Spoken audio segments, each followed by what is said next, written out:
The YouTube dramatic intro says, "In this episode, we're stranded at sea in the dark with a broken engine, almost run into a huge platform, survive a near miss with a fishing boat, find water flooding into our yacht, suffer expensive gear failure, and after finally making it into port, we get robbed." Nah, forget that. The Dreamtime Sail intro goes, "It's a boat, so things happen sometimes.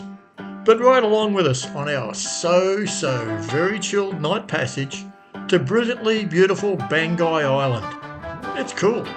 We're an Australian couple, Rob and Karen, who worked out before it was too late that life is for living. So we're off sailing to catch our dream time, exploring as many of Indonesia's 17,000 islands as we can. Next on our list is Sulawesi, the world's 11th largest island, remote and far from the usual sailing routes. Its coastline boasts golden sand beaches and hundreds of offshore islands for us to discover, along with many diverse cultural groups. Come along on our journey as we make the most of every single day in Series 5, Dreamtime Sulawesi.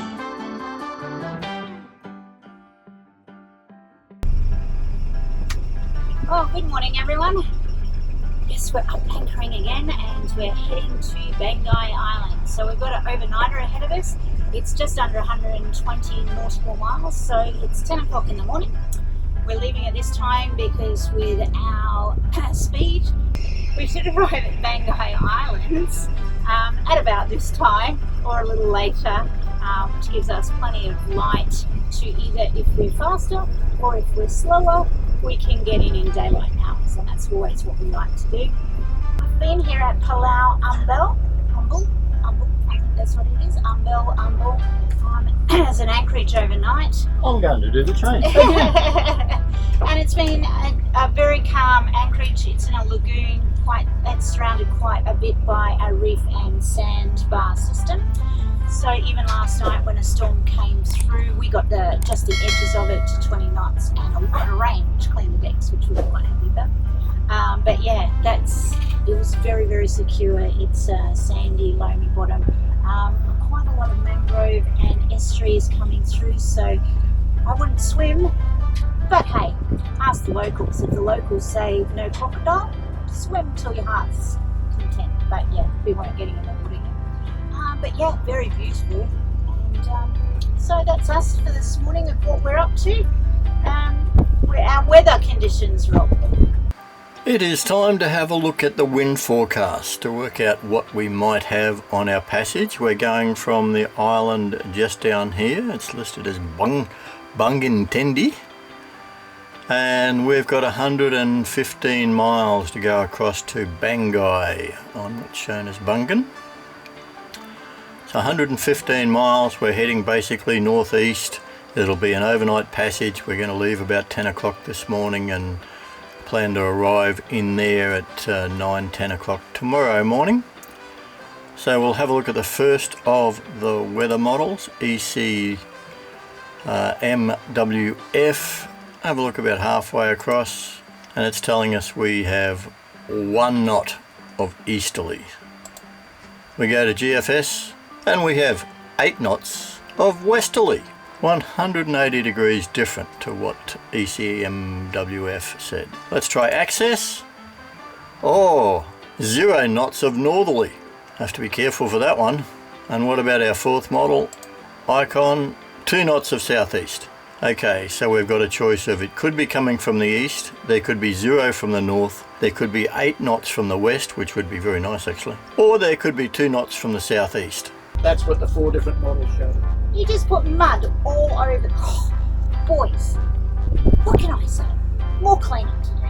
Anyway, he's getting the anchor up. What can I say? And yes, like, look at that. It's a very sandy, muddy bottom. So those beautiful clean decks of the rain last night might not be so clean once he gets that anchor up. Anyway.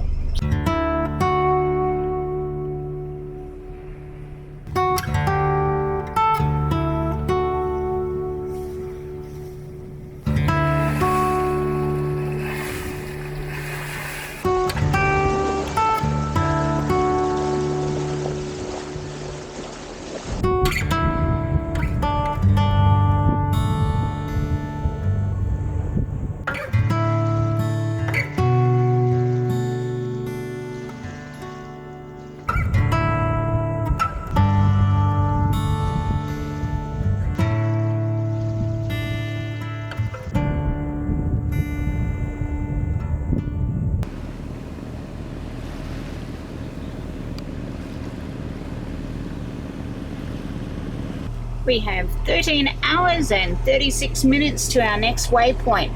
And oh look, we've got something to do. There is an AIS target. And what is the AIS target? Eastern Delight. And Eastern Delight is going to miss us by 3.8 nautical miles. Yep, still nothing to do. A long, long trip today.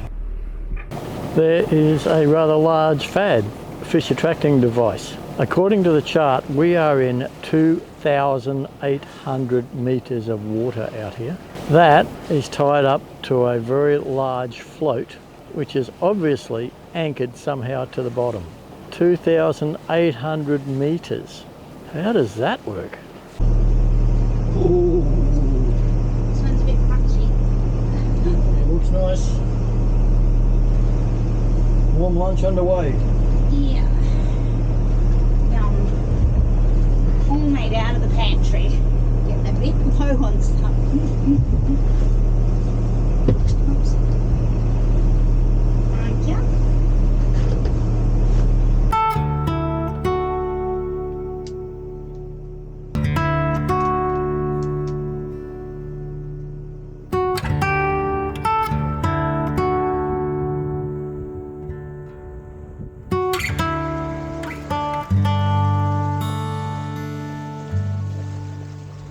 How nice is this passage? You couldn't ask for it better, could you? Flat seas. Oh, I suppose we could ask for a little bit more wind.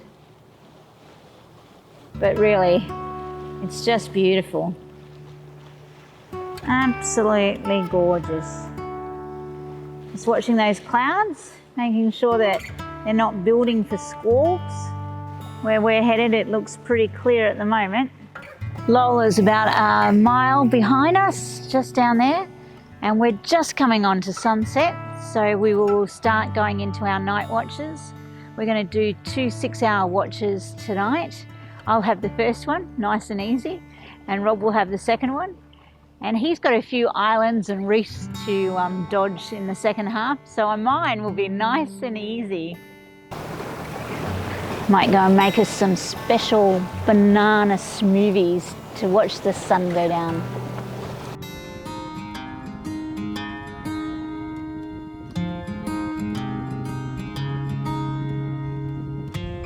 An image from a dream kept me up all night.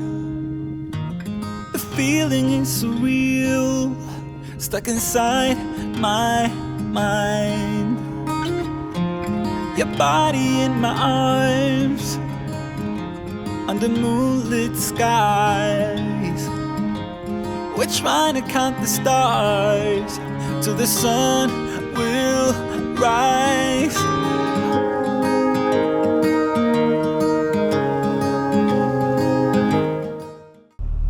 It is just after midnight and I've just taken over from Karen. We have not a lot to report on this particular night passage. It's currently flat seas. We're showing 4 knots of apparent wind. We are motoring at 5 knots.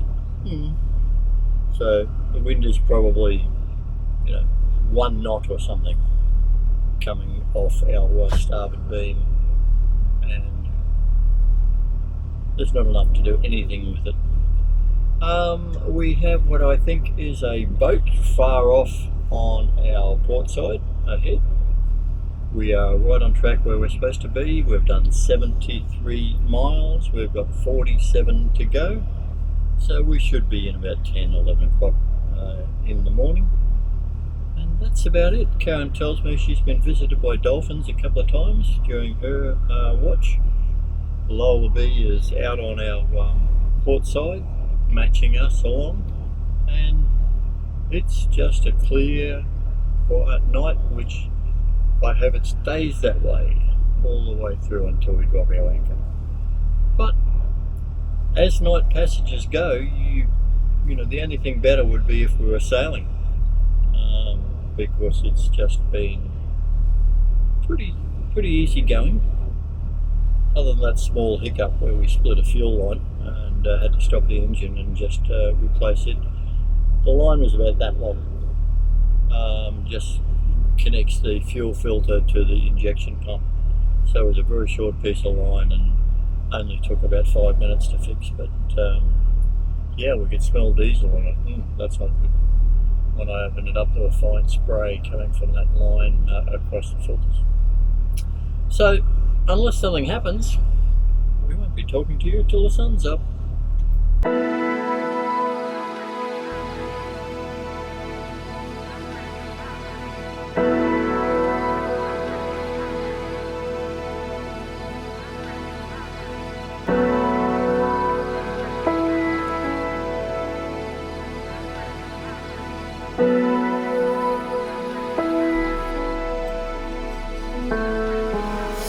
Not too rough for you to eat, is it? No, it's not. But I feel a little rough. You know, doing night passages when you, yeah, my brain's still not working. You feel like you've got a hangover. That's what it's like doing a night passage. So, in the morning you need a lot of carbs and a bit of protein, all cooked in butter, so that you feel better. So, a Spanish frittata is perfect. Thank you, sweetheart. This is exactly what is needed at 6:30 a.m. after a night watch. A couple of hours and we'll be into anchor.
You want a rundown? Yeah, I'm run down.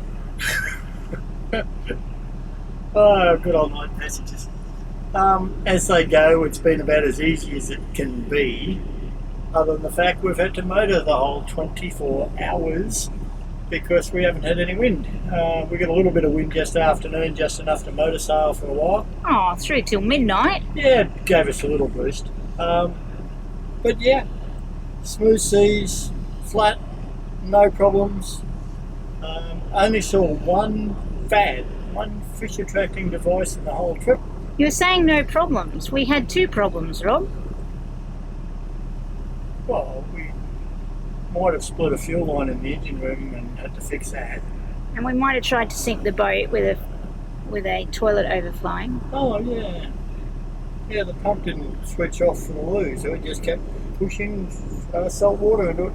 Yeah. Which overflowed into the catch pan for the shower, which then pumped it out through the sink. So it was just a self-circulating system.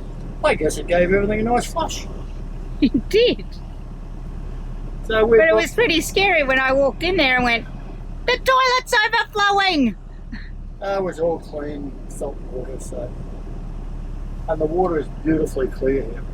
Stunning. Had lots of dolphins this morning.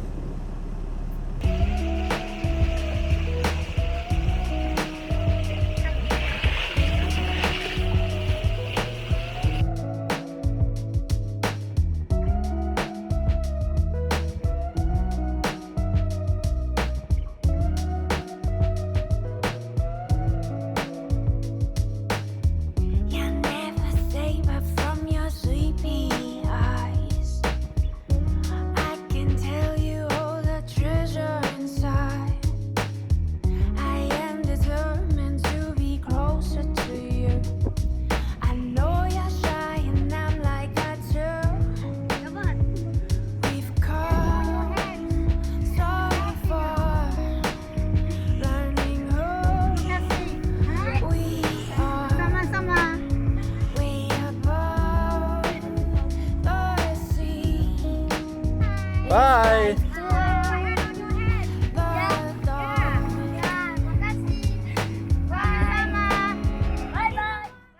After a lazy afternoon and a good night's sleep, next morning we were more than ready to go ashore in an actual town. Our first since Kendari almost 3 weeks ago. We had bags of laundry to get done, fuel to find, fresh food from the markets to buy, not to mention other essential supplies. Our boats were surrounded in the anchorage by small dredges which we suspected to be sucking up small amounts of tin and gold, as happens in other areas of Indonesia. But according to our AI research, the small suction boats were working harbour shallows, essentially lifting sand mix and extracting the heavier garnet and zircon. Who would have guessed? Waterfront real estate.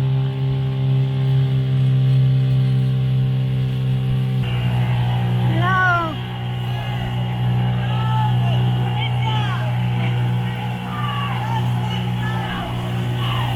We headed up a creek to a dock at the town markets where we caught up with our buddy boaters Daniel and Emma and passed on some breaking news that may affect all our plans. Looks like fuel was successful. Excellent. So we just sent you a WhatsApp. Yeah, we may be staying here a while. All right. Yeah.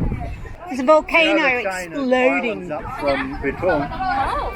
There's a volcano that's had 3 or 4 eruptions and they're issuing tsunami alerts everywhere. And they're saying it could be as bad as the volcano collapsing and causing an 1817 disaster. Okay. We might stay here or head south. Further look into that. And look, we need fuel. Wherever we're going, we need fuel, guys.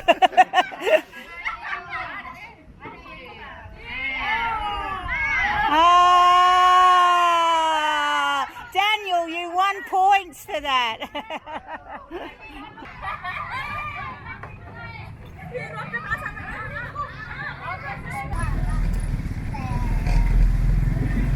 This is how you do drive-through markets here. Just go, stop, grab what you want, put it back in there. And everybody in the markets wants to know where we're going. They're all asking. And we're going Kento Post. We're going off to the post office and then to put our laundry into a laundry service. Why are we going to the post office, Rob? We have to go to the post office to get some cash out of Western Union. We've found it's the most economic way, far cheaper than ATMs, bank fees. So you find plenty of ATMs in all the towns in Indonesia. However, they have very small limits. Normally you can't get more than about a 100 Australian dollars worth of rupiah out in a transaction. And look at this. Banggai has traffic lights. Yeah, they're really cool. And they have walking lights Yeah, for pedestrians.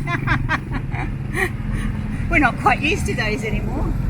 These trishaws are a very, very popular form of transport around this little, large town I'd call it. Yeah. Not really a city, although it's the regional capital. Here is Pulse. Okay.